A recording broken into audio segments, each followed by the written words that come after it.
Jauna dzēja tika rakstīts Sunākstē.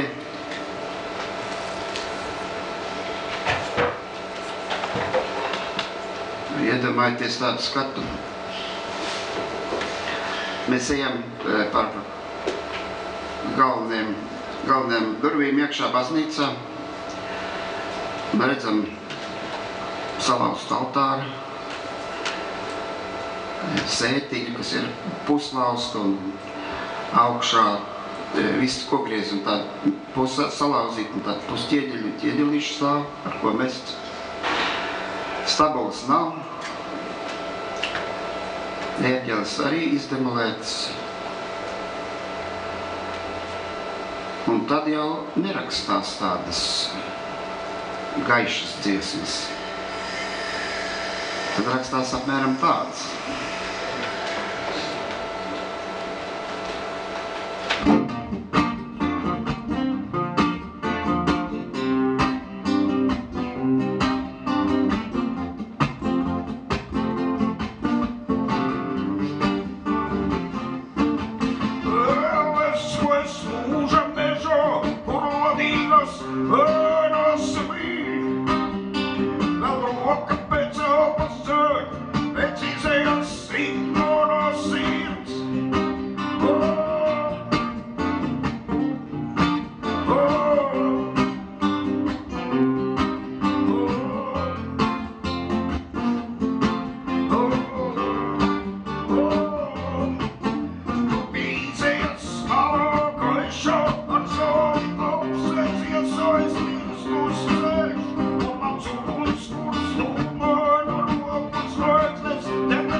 Papierna i vet vad det är,